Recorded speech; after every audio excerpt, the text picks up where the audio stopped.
or what include is in the class. And with the masks, I'm like, yeah, it's funny. You can't really see them much. Okay, so if you guys are ready, I've actually um, quietly, just secretly pressed the recording button. So we are being recorded as of now. And if you are happy to start, I'm just going to open up rather informally this event by just saying a huge welcome back to both of our readers, poets, Richard Parker and Andrea Brady, back because in various shapes and forms you both have read for the Center for Poetry and Poetics already in person. I think Richard, actually, I just remembered not a long time ago, about a year and a half ago, a year ago, in a completely different gang or part of a completely different sort of group of writers, but also within the series of Poetry and Poetics. So the reading was going to be in person, but for various reasons, I think we've decided, especially because Richard is in Chile at the moment, that this was the easiest to actually make it happen and not to have to wait for another half a year for the reading to happen, especially because I think this is the text you're going to, both of you, be reading from. The two books came out rather recently, and it's kind of a Sheffield or virtuous Sheffield launch of the two books, if I can say that. Both I will introduce both of the books, but both published by Boiler House Press. Really beautiful from the outside as well. The look, the touch and feel and look of the books are absolutely lovely. So warm welcome to you, and of course, a warm welcome to our audience. I don't think I need to, looking at the members of the audience, I don't think we really need to do a very formal introduction because everybody knows everyone else and everybody knows Richard and everybody knows Andrea, but I'm still going to sort of introduce both of you briefly. The reading, the schedule of the reading will go as usual. So there will be a 25 minute long reading by both poets without an interval, and we see how we feel. I prepared with a couple of not so short questions, but we'll see if we want to have a conversation with the writers tonight. And we'll see how Richard and Andrea, of course, feel after the reading. But there will be a little space of no longer than 10 minutes to have a conversation or a chat with and about with the writers and about the books or other things. So the first poet tonight to read for us is Richard Parker, who is a poet, academic, editor, and printer. Richard's poetry publications include Space Odes, the one I mentioned that came out recently in 2022 by Boiler House. Then from the Mountain of California, a 2010 publication by Opened. The Traveler and the Defense of Heaven was a 2012 publication by Veer. And R.T.A. Parker's 99 Sonnets About Evil was a Canary Wharf 2015 publication. Richard Parker is also the editor and printer of the award-winning Crater Press pamphlet and book series, publishing mostly letterpress pamphlets of some of the best new British poetry. After Richard, Andrea Brady is going to read again for about 20-25 minutes, who is a poet and critic whose 8 books of poetry include The Strong Room. That was a Crater publication which came out in 2016. Dompteuse, a 2014 book by Book Thug, Cut from the Rushes, a reality street book which came out in 2013. Mutability, Scripts for Infancy is a Seagull publication of 2012. And Wildfire, Verse, Essay on Obscurity and Illumination by Krupskaya in 2010. The Blue Split Compartments, a suite of poems for the drone age, was published by Wesleyan in August. And Desiring Machines, the two beautiful books. You might recognize the boiler house in-house design by now, if you know their books. Came out from Boiler House in November. Andrea Brady is a professor of poetry at the Queen Mary University of London, where she founded the Centre for Poetry and the Archive of the Now. Poetry and Bondage, A History and Theory of Lyric Constraint, was published by Cambridge University Press in 2020. So very warm and heartfelt welcome to you both. The platform is yours. Thanks for that, Agnes. I'll start my reading now. Let me just get the timer going. Don't want to go over. I was going to read some poems kind of from Space Odes and sort of adjacent to it. I've been reading the poems from Space Odes for years, so I don't want to spend too much time reading them today, but I thought I would begin with a poem called Laura Branigan, which is about the singer Laura Branigan, and it's kind of a Chilean poem in some ways, and as I'm here in Chile, it makes sense for me to read it. Laura Branigan, towards the end of her career, performed at a series of festivals in Viña del Mar, which isn't so far away from where I'm sitting now in Santiago. It begins with a kind of slightly adapted epigraph from Herman Melville, from Mardi. Nothing abides, the river stops, the sun sets, living is dying, the mountains melt into the valleys, the zodiac is but a revolution. In all of this, am I to prove the one stable thing? Again, this is part one then of the Laura Branigan poem. Part one, piano, piano. I wake up sweating, cut down from the column, from the fleshy coil revolving. Aoi, the song that remains. For those suddenly dead after long misery, expired under a stone, assassinated while on trial for corruption in Valencia, who died unnecessarily under homeopathy, for the billion lambs upon the spit, the cricketers who killed themselves, those who accidentally got out of the wrong side of an old train into the path of another train, or thought they saw a ghost of their future self and jumped out between stations, or feared exposure and hanged themselves, or died alone. Aoi, the deserving dead, blown to bits in the Challenger disaster, all alone, even together, locked in an oven in the fiberglass factory. Faithless street dogs frozen down from a roof after tinkering with an aerial. Those inside and just outside of things, best wishes for your journey.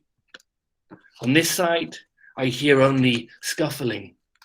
John Muir's nature sliding under the crust and into the mud, aoi, as if events were knowable.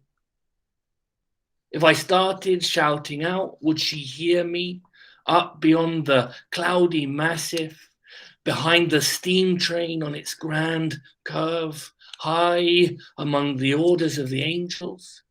And if she did, and turned that practiced and perfect organ towards me, you know, I think that I should simply shrivel, a tiny portion of a person, a bee upon the breeze, Part 2.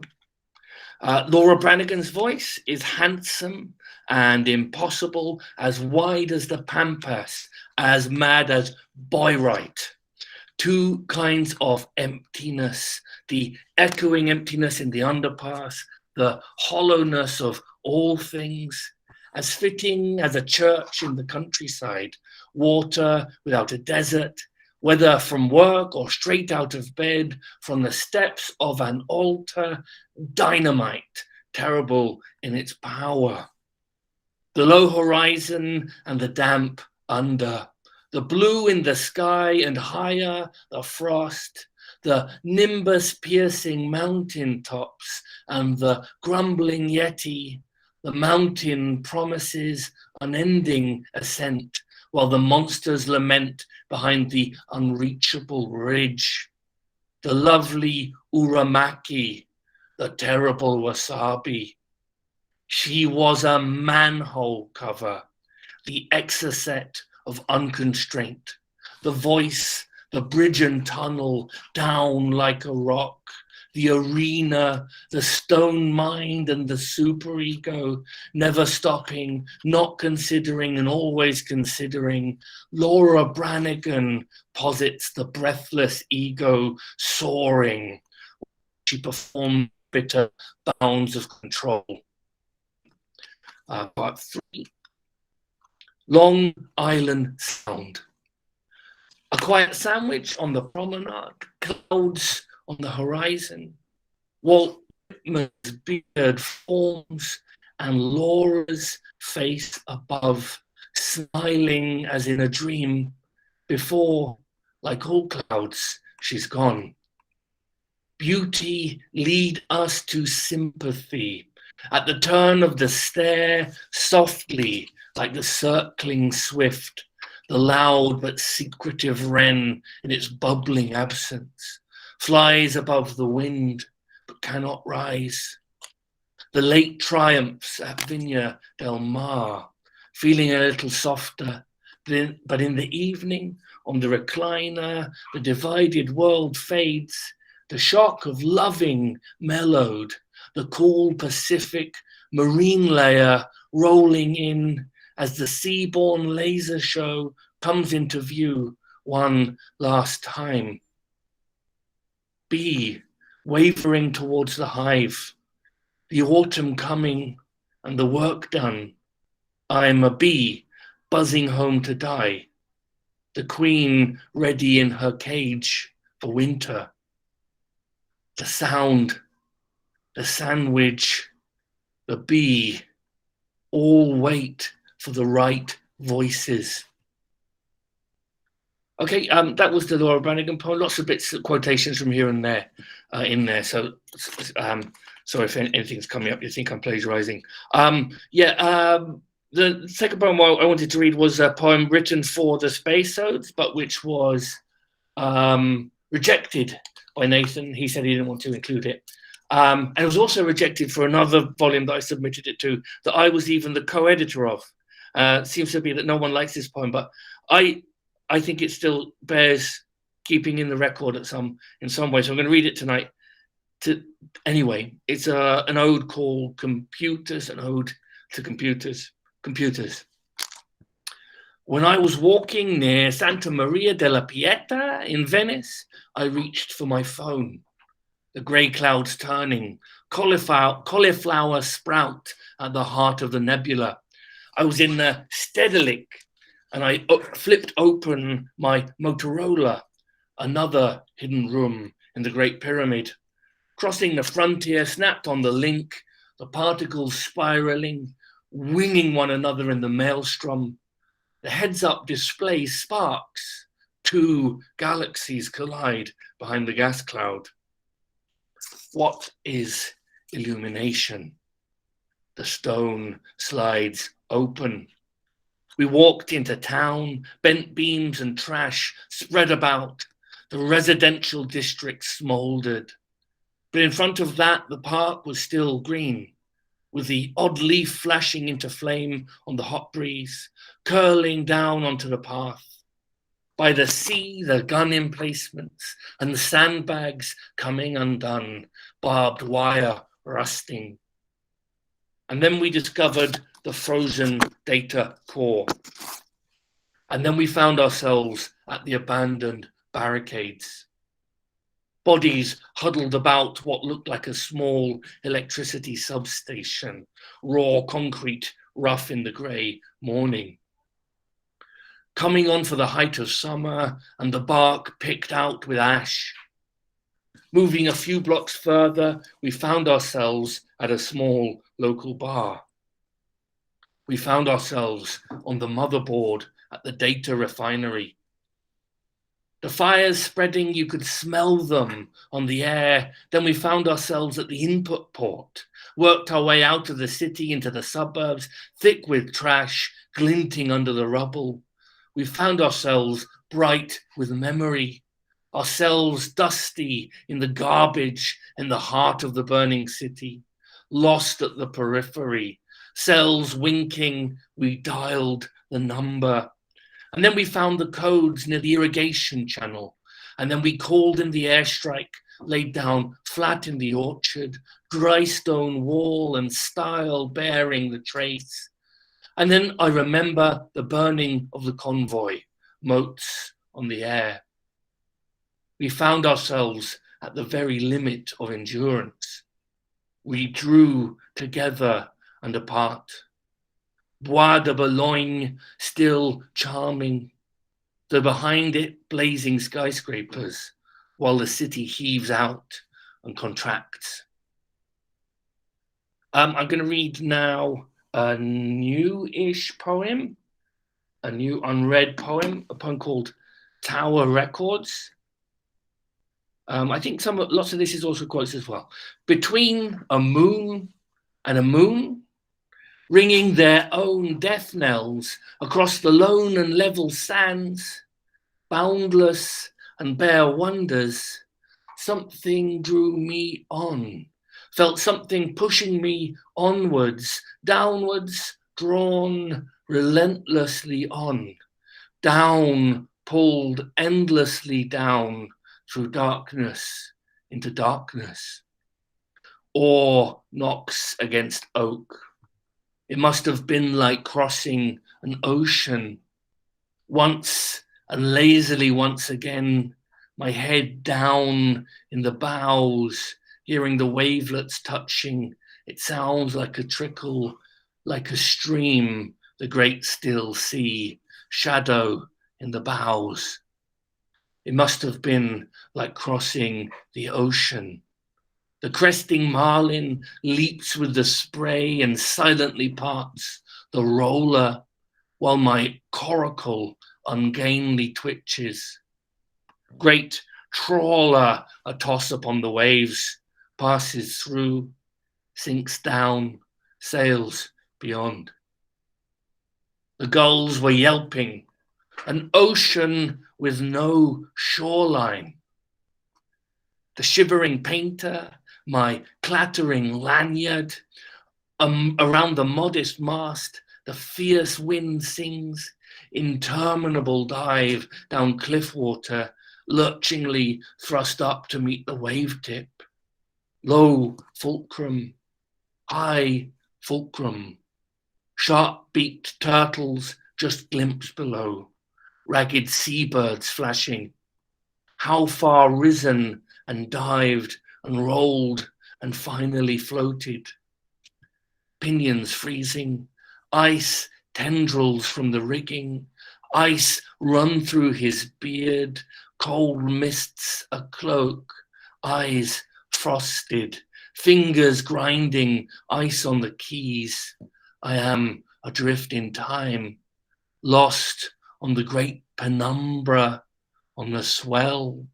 Seasons rise up and crash, groan upon the wake, dips once, twice below the waves. A gulp of brine, I am adrift upon time itself, as the waters fold in over me, a pair of legs waggling over the steeple. Sea without shores, roads under the deluge, last handholds loosened, floating off among the waves as the mountain tops submerge. We shall gather up the fragments that remain. That's definitely a bit of Houseman there, I think. Isaac Newton called out to me and told me to open myself up to love, to live finally open to loving, give myself and to receive. Before he moved off across the crisp breakers, sharp in the sunlight, the breeze, sand, you could just make out like glitter on his raised claw as he turned his back to us. The dying sun lining your chin, occasional far distant splash, and the puff that moves just visibly the bowsprit. That which remains, a plum dropped from ripeness. And then I'm going to read one more poem, which is a poem which is a Yorkshire poem, which I think actually wrote after one of my previous readings in Sheffield. I think that the time before last I read at Sheffield, when I read in person, Agnes, I went on afterwards to Headingley to watch the cricket, the county cricket match at Headingley, and I think this was the poem that came out of that moment. So this is in Space Odes again, and it's a Yorkshire poem. It's called Headingley Clinamen. Pingu at the crease, the universe is in the same state now under strife as once was under love. The Clinamen in Leeds that swings about realigns the great green eye, the cold wind that cuts across. Leeds undid me, the unvaunted Clinamen, left arm unorthodox, the long looping lob, the donkey drop, as in the sky I fly my swerving course, underneath the gritty glazing of the thundercloud, writing on the heavens. The cold universe, perfect unchanging sphere, a shoe, and on it the seamers swerve, on it the babyless baby, the perfect curveball, the open doorway through which the pull shot casts off up, out of the centrifuge, through the open doorway, 1,000 years in Padua, the grass fine, nibbled short, nature's increase, mind the fairway with soft, smooth golfers' souls, as grass fattens lamb, all the while the parabola promising a world, a turn towards the world of frank intimacy and not quite a free love, for the world's a world with beefy in it, but to learn the love biding the Clinamen, thoughtful the spit upon the lacquer. Some goodman takes up the stick as in the loading bay, no forklift, only the externalities of Puritanism, and this the covenant. Sacagawea works out a scratch game with a mastodon, a hippo, an asexual lizard, Alfred North Whitehead. The field is open.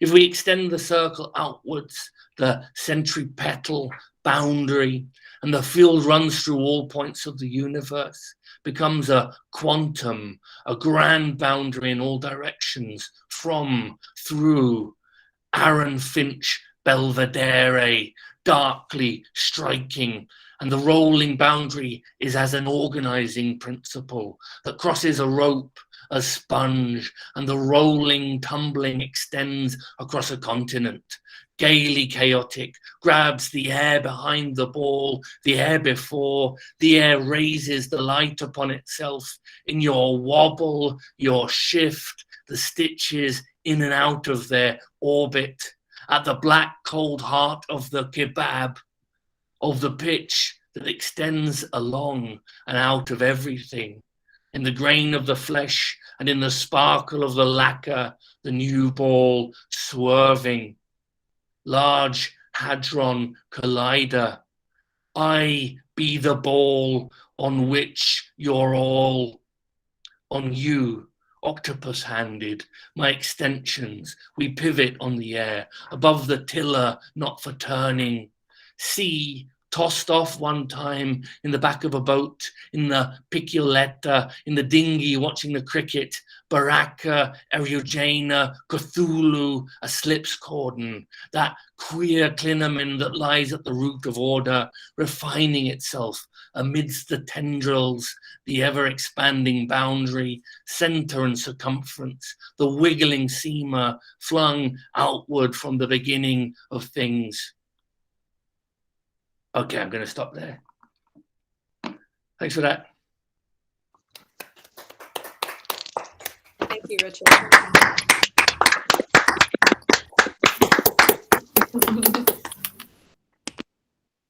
That was great. It gave me a lot of pleasure.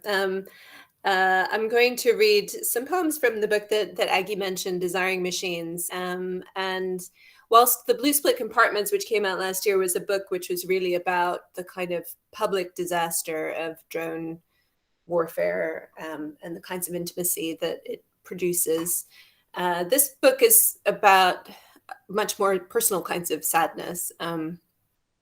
And so it always feels slightly awkward to read from it. It feels like I've got to really properly lower my defenses. But I suppose that is the work. And the first poem is in some ways perhaps not far from the advice that you, Richard, got from Sir Isaac Newton. So, open source. There is an expression, there is not. The world is swollen with it, or I am. Proper channels in the face. Proper channels are the ones that hesitate in the face, the mouth an anchor of that hesitation, which comes alive by softening, as a capillary does, and breathes. And what floods into offices and halls, where all the people are believing they are not one another, is forever there. The anchor, or whatever dropped into soft human tissue. That is the bed of the sea, has no time like the present to close. But this is its astonishment, that it can be lifted and carried in a seasoned wood. Channels an idea holding us apart in fictions of trade. The idea is not that life we feel in ourselves is ending, and drawing a breath against these currents is to exchange emptiness for poison. Suddenly the rocks seem real, and I can hear how they too might be breathing. The air falls around them regardless, and water drinks them down. I count on you, tapping hexameters on my insane animal shell, dripping with differences that have made history into a terrible fact. I want you to take the air pressed from these sleeves, no matter who knows anymore what the mouth does. If it cannot swallow, it might as well sing. Strong dress. When the time comes, you are holding on to a facsimile of hope, that beneath your feet there is a landing, vulnerable fruit caught in a net, that the interval between struggle and arrival is just space, empty space, no complexities. This is another way of talking about being born, falling into the world head first, waking it with your cries, from the crate of muscle and bone you push to its limit. Arms around you contain what has no edges. Catch the parts floating away into material. your parts striking other parts without meaning harm. Drawn up into dark sleep, contained by bands, dry wraps, and secrecy, you put on the human dress. For a month, strangers held her hand, so great was her distress, seeks out an opening, is testing. Another day, it's a machine, belly full of engines and rotating blades. You are strapped in, feigning confidence, and thrown out through the air, out over the edge of the pier. The hard surface of the sea conceals its endless capacity to receive. Incessant, the falling mind labors, organizing itself. But you put your trust in engineers, feeling in the pit of your stomach that this is a way of overcoming death, open to test your fear of it. The interval that separates you from solid ground is just time, empty time, spinning on its axis. Over your head goes the horse collar. Your body strains against gravity and the buzz bar. It's no longer clear who is doing this or where the loops will give way to flat surface. Sky overhead, sea recreational in the distance, your neck locked in its decor. Hands released, ground is a muscle throwing you away from the test of containment. If you can survive one tiny duration, you'll remember what has always been true. Ideas won't be what finally kills you. The crane arm slows. You get down, forget everything. The lizard. One of my legs is bent and pink, a newborn appendage, not really stuck to my hip. The other is long and dark, brittle, an M stick, prosthetic candy. I test them swaying forward through windows. I levitate on paving and deliveries. It's almost impossible to give up the weight to the woman I pay for emotional services. At rest, I'm overcome with sadness that flows from the socket where old and new bone tangle with metal shavings. In my throat, there is a heavy reptile living. He closes the door I lean against, listening for a passing voice. Will you hurt Kids Club again? What is your worst moment with children? Would you like us to teach you elemental fighting? The reptile that was an egg when I was on my feet in front of her, her eyes into bones, her metal in frenzy, is here now, but only for me. When I release him into the wild, scratched from Camden to Philly, a wild of beings that flower and some that strangle, I can't know where he will disappear to, but he goes with a bang, a flash of sudden yellow, leaving me behind with these inviolate children. Stretching their legs, they leap out of stories, refuse to accept a joke for an answer. Ferret. The night comes forward, wriggling its little tongue. Everything that lives is dark against the male wash and pink flatties that soften city sky. My desires are inky animals that climb branches and pan out through uncoiling streets. When I come through uncoiling streets, my body unbuckles its silver girdle, and no one knows the smell that warms wet fur under the boiler, none but me. Many names. The animals curl up in front of doors and wander into rooms where they watch. Green mirrors in their eyes give them away to sleeping hosts. I lean forward, touching the fur coiled on your chest. Your mouth a mystery to me. All the wishes lie dormant inside it. I hook them and draw them from their spools. It is this space between what can be said and what can be touched where I become the pulsing catacomb, limber with spices, hot as cast iron to the touch. No, I can't stay. I convulse 13 times and lie in the dirt beside the fence, little animals feeding on me in the dark. This is a translation of Sappho. 31. I thrash around in my human body when I sit across from you, shivering like a split bell. The face I present is a waterproof membrane pinned at the corners and tenting when the wind gets under it or someone does. Other people could sit here and be still, but they are robots or dead. Every restaurant in the country has a pair like this, completely invisible to the naked eye. At several removes, the possibility of your indifference, your business, or even your dressed body as it goes away should be a problem of basic subtraction. But at this table, setting a face as the wind blows it into oblivion and catastrophic weather, a face shaved with the effort of being a person, beautiful, communicative, partially composed. Everything that could happen hovers over it, warming fingers left carelessly beside cutlery, red indent on the belly where hooks press shut. As it waits to be opened, it buzzes with signal. Under the cloth is a dangerous radiation that can't be talked about, but only shaped with our standing bones, gathering and packing it into an infinitely dense cube to set in a sugar bowl. Someone will pick it up and grind their teeth on it, shocked by its terrible, disappearing sweetness. Let them. Those pins propping up every millimeter of skin leave a crawl space where filaments run electrical fire, leaving the whole building shaken and condemned. The ear drums with a low bass, is licked out. The eyes are tepid and milky. What is there to see? Your chest is solid at room temperature.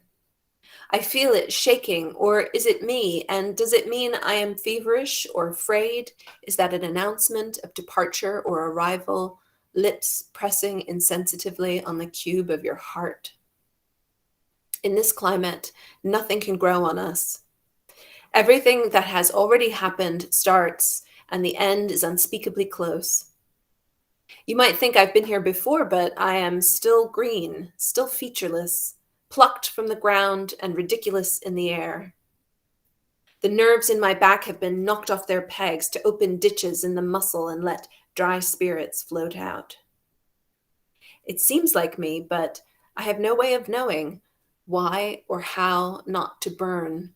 The pleasure of touch paper is that its readiness is mine. Tip top.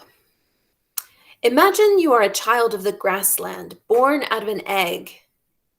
My son's answer to my nervous loving that declares itself in the assertion that he is perfect, just as he is out of fear that he won't believe me. A few words that circle in the zoetrope indict me. I cannot kiss better, but make a resolution to be perfect day to day. He asks me to imagine being motherless, a wet form staggering out of a broken shell. I am something that can be eaten. But the grassland is there, wide and free. How many other things does he need me to imagine? Where will hunger take him, burn him up, when all he wants is to keep running with the pack? Milk when he goes, pool at his feet. It's 2:30 and already dark. I'm shaking so much in the car, I seem to be having convulsions. The feathers in the air are either snow or parting gifts of birds who've had more than enough of my excuses. For years, I've watched this wave gather strength in the bathyal zone, and now it's nearly here. I'm certain the cutwater will never withstand it. I look around at friends and relatives, all of them too busy with clerical work to scout for hills. Cymbals crash, bullets point, and in the attic, someone is fumbling with an axe. I am looking for a bottle of milk to suck on, for a giant balloon. The kids will be back soon, and the house creaks with preparatory heating. Can I save them from the weight of water that drops, they say, like little weapons from such an outrageous height? It isn't sunset yet, just a fragment of foreign thunder. Over the crumbled leaves and justifications, someone is piping creme anglaise. It is fear. It is present. The carols ring out its holy name. Autumn Song. Withdrawing from the blood bank, my teeth a shower of sparks. I cancel any unused promises and scratch my cheeks in the dark, tottering state, leaves barely requiring, and gripped by a thread of cartilage that becomes song. The moon is here too, as expected, hacking at the overlong heat where the calicarpa bobs against a red rowan tree. Songs tell an old story of long desire, healed and frozen like a stick. It is running out of places to play in my body, though I hold it up with questions and pills. It won't continue to rhyme, blood and moon, heat and incomplete. My childbed full of mice come in for winter. A man stands on his balcony, gurning at death. So many of us are disappearing these days. The weather is metaphysical. The wind owes me a tuning, an information, as I am arrested between old and young, between men, between the wondering and the answer. Hidden in a snowbank, a snatch of fire, the thing that drops finally, losing its grip, the catch, the catch, the catch. Keen. Stars, put out your fires, for collection puts them back into use. Here on the precipice of a blasted year, we scuff our boots, and owls laughing in the monastery find it cute that we find them mystical. A little knife of light sharpens the entrance. It has done the same trick for 1,000 years, but now it's doing it for us, and we are doing tax returns and pausing at the services to think about an engagement photo, a tulle dress, mulling a 1,353 calorie burger. The car is heavy with presents, and the boy in the front clutches his paper bag for sick, asking the definition of nebula. A cloud, but not like that one. In my dream, we were co-teaching a class on Voltaire. The child could barely stand. He kept pivoting forward like a bird on a hinge, burying his head in fake snow. This dream hides the dream of women scratching their cheeks, pulling their long hair out, and cursing men in metal outfits near them. Their rights erased, they buried coffins full of clay and exercise in the night, barking at trees until the owls reply. I've spent my life as a man, in armor, writing a statute that calls me an organ of civilization, though my blade is sharp enough. I've been a pillar of snow. Now these women lift the lid, and I'm starting to understand their noises as the long night of the year closes on my griefs, my losses, the ones I own, and those I lament for credit. All of you gone. It's hard to think in sequence when catastrophe comes through the airport or through a doorway guarded by police who pick at magazines in latex gloves.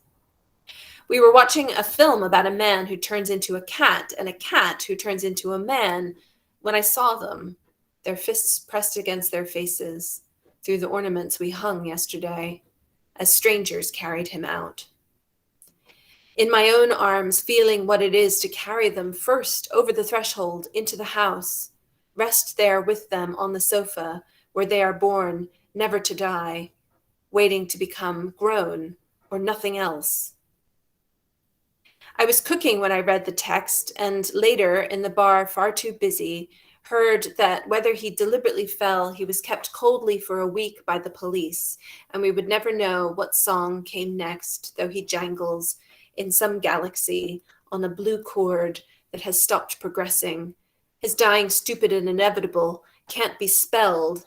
If this country could be survived by anyone, it wasn't him, though I always thought I could see him on a park bench, an old man reeling and shouting prophecies at the sun. I was telling her that he had been arrested when she said he was dead. The thing in his brain had been found when the thing in her brain killed her in October, in December, in May. They're twins, doing okay, considering the lament from the West, the thing in his eye. So ill, still working for us on the handbook, her silversmithing put down. And he too died deliberately, though I still know nothing about the boy lying flat, zipped up in black. It's too much to put down. Forgive me for gathering your pieces together, broken hearts. Nothing works. Whatever you had left to do, when you turned back at the edge, you could see at once the whole landscape of what life you got. It was complete. Nothing called you back.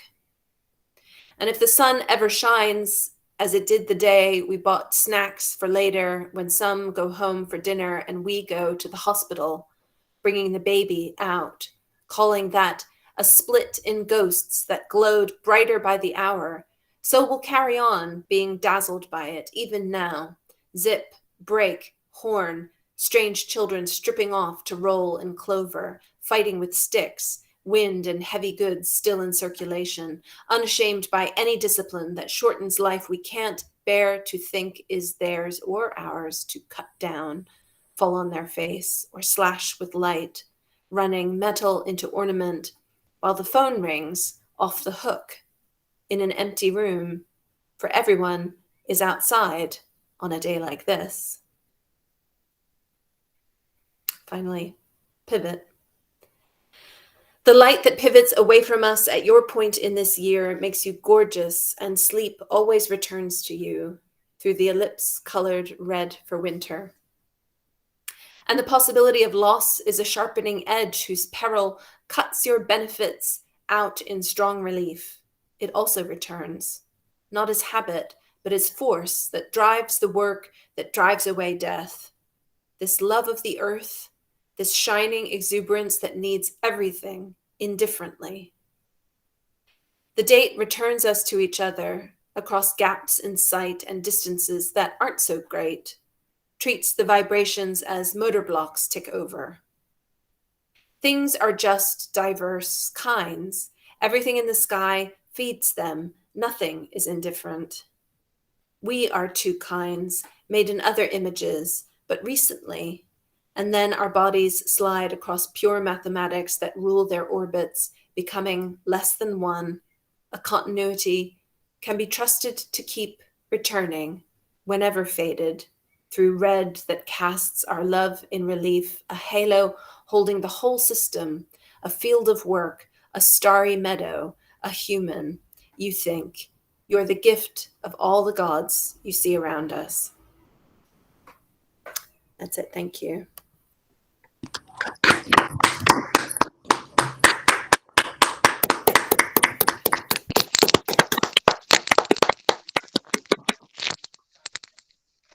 Thank you so much for two mesmerizing readings, really.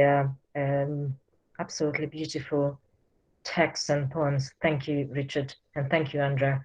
I actually read several times both books over the Easter break, but it was just so kind of nice to hear it live. It makes such, it just gives me a completely different experience. I'm not sure, we talked a little bit about Q&A. I'm just going to, I don't particularly want to spoil the two readings with my elongated, mostly rhetorical questions, or more like just reflections. So I'm just going to wonder if anybody would like to raise any questions or reflect to Andrea or Richard or both.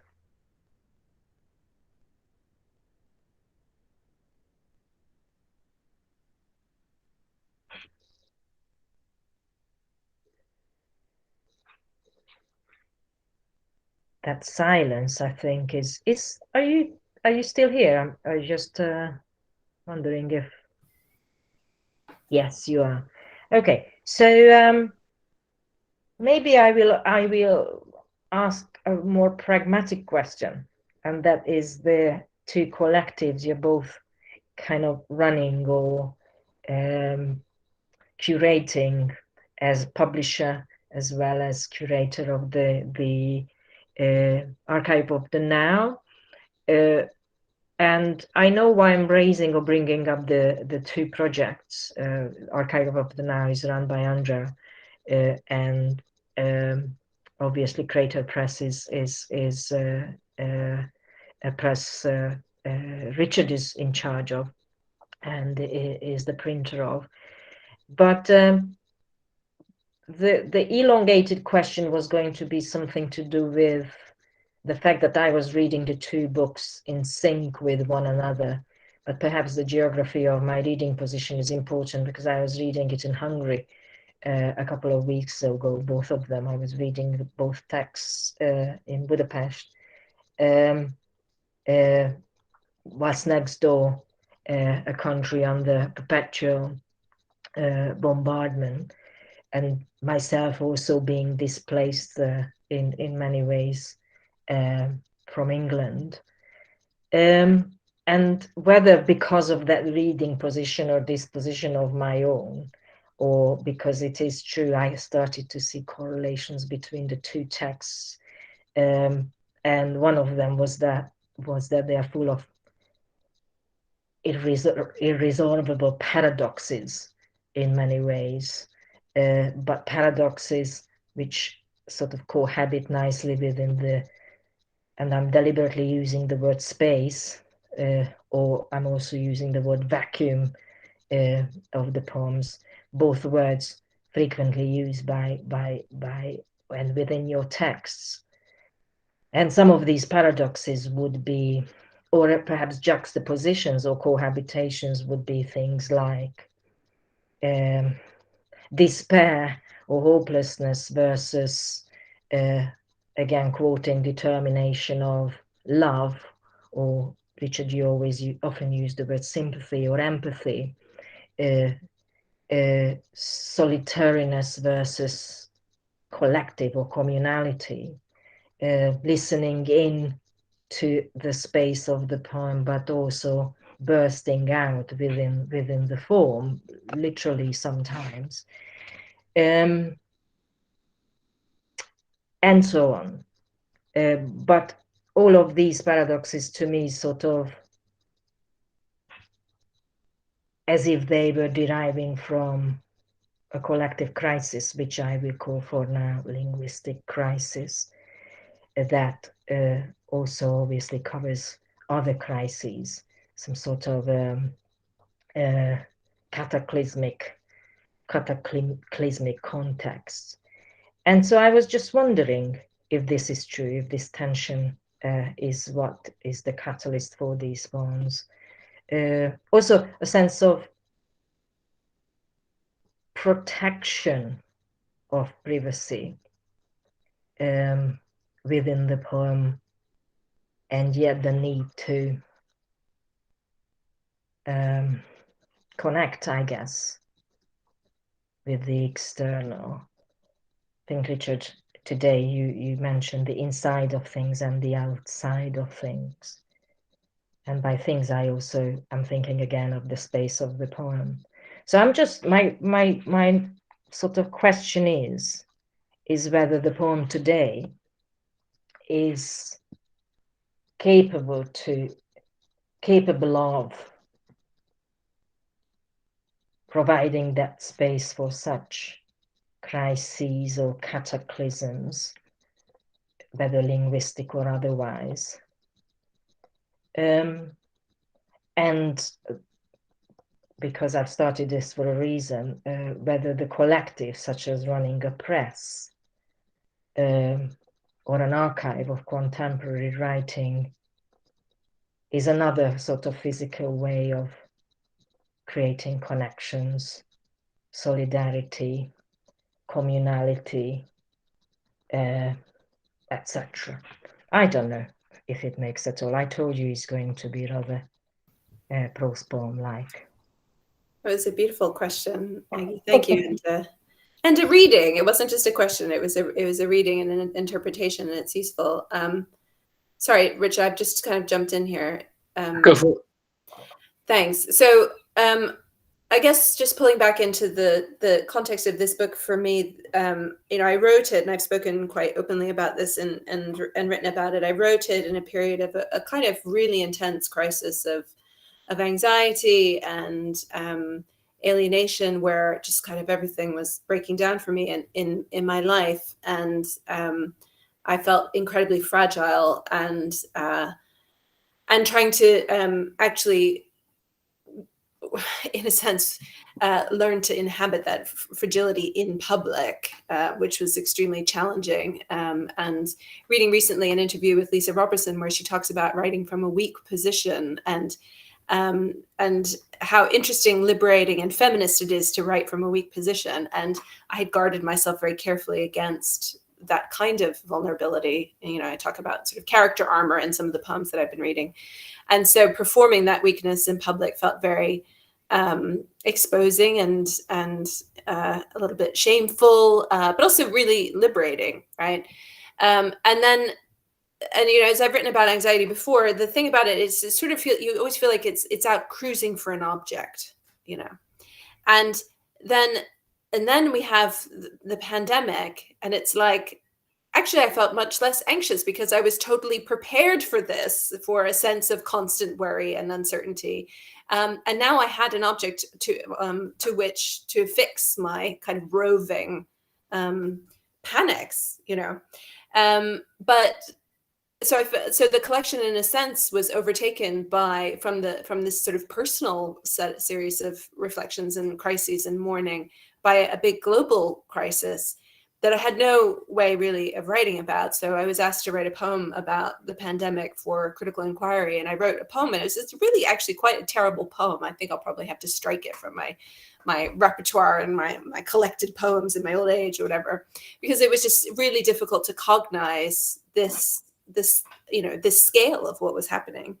And at the same time, as in that poem I was reading, All of You Gone, we were just keep getting slammed by the losses of so many people, close friends, colleagues, other poets, and so forth. And there was, as many of us have experienced, there was no way to collectively mourn these losses. We were in these sorts of formats trying to work through the sudden deaths of people who were very close to us, and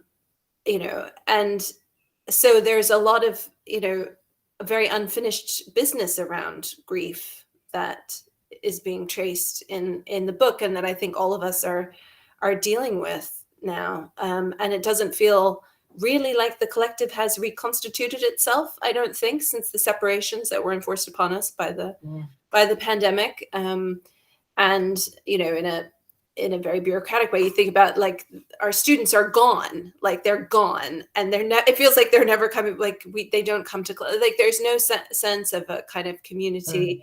All of the public events and the comradeship and the solidarity that we found from occupying spaces together, it seems like it's taking a really long time for that to come back. And in some places, it feels like it is actually becoming, pretty much extinct.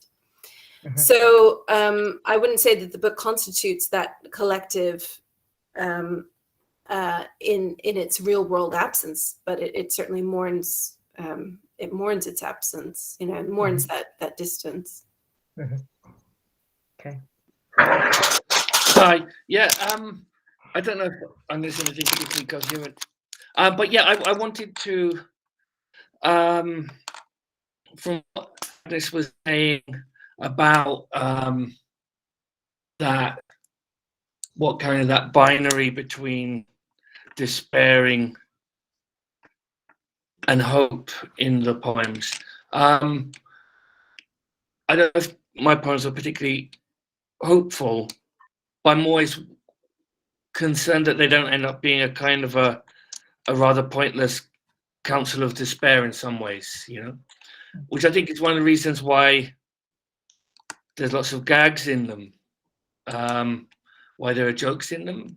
I don't know if the jokes end up being particularly hopeful or not. A few years ago, I read a reading at the University of Essex, and Jordan Savage was there, and she read and she talked about not telling any jokes that night because jokes are a deflection in poetry, which is a moment which was really triggering for me in the audience as I listened to that, but something I keep on thinking about all the time since then. And my idea is to try and write the next book without any jokes in it.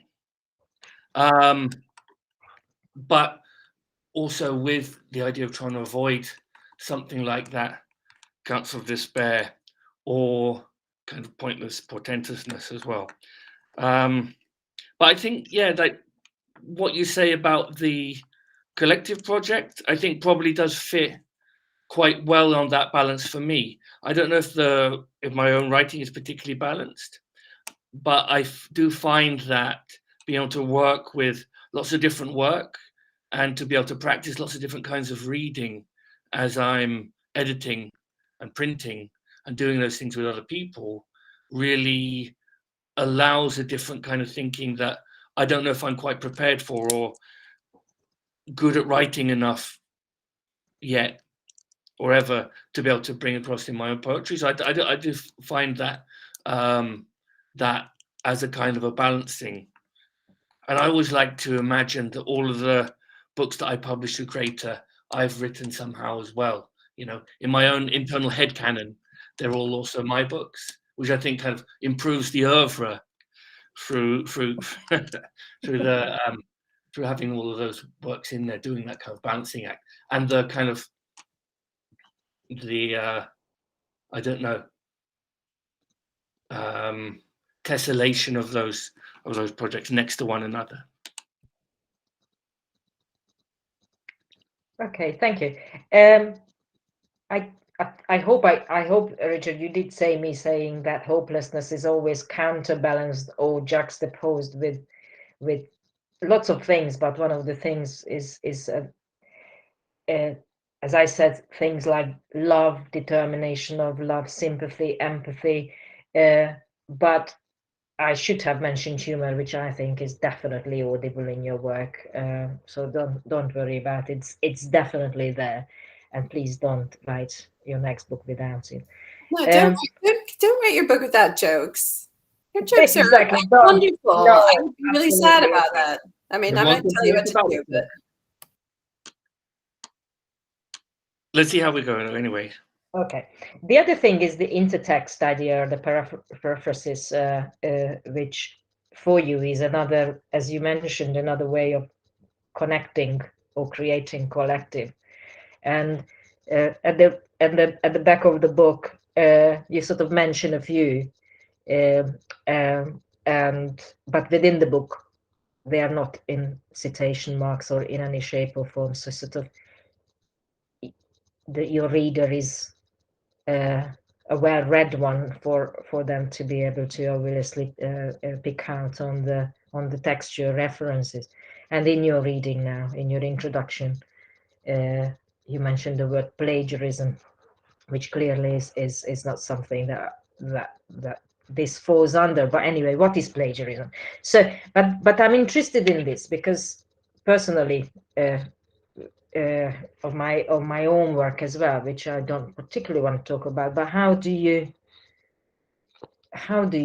treat these into text? That you is this something, if I understand it well, this sort of discourse or dialogic with others, almost reappropriating others' words, making them your own, or texture of your own text? How does this work for you? I'll go first this time. But yeah, I for me, my writing kind of feels truest to me when it feels like my reading. And, you know, kind of in the job that I'm doing and in the desultory research that I managed to get in around the edges of that work, I spend so much of my time jumping between different kinds of texts and half remembering things and Googling things and working out sources and reverse, for example, from my experience this week, reverse Google image searching images from my PowerPoints to try and work out what I'd been trying to say last year in a particular class.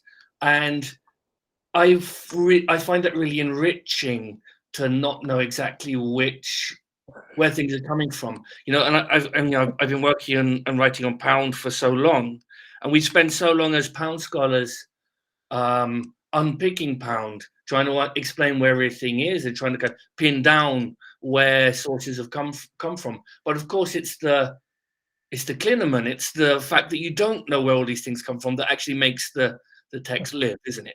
The point is that you shouldn't know where stuff is from, and all of that confusion. And I live in a state of confusion through this. And for me, yeah, like I get the lines and I purposely don't note where they're from. And I try as much as possible to forget where most of them are from. Some of them get to stay in quotes, and those things I try and remember what they are, like the Melville and the Houseman from today. But I don't know if that's necessarily me reappropriating them, though. For me, them being mysteriously in the work and knowably other, I don't know, makes the kind of work that I enjoy and, you know, for me is productive. It also allows me actually, though, almost the opposite of reappropriating, allows my own lines, which are in between those things, to become more otherly, you know, in a way which helps me to like some of my own lines, or helps me to work with some of my own lines. And there's a bunch of lines that I Google and I can't find them anywhere, but I'm sure they must be from somewhere, but probably are just me being portentous and stuff. So yeah, and that's why I have to give quite blanket apologies for plagiarism, because I have no idea which ones are from where a lot of the time. Okay, brilliant. Thank you.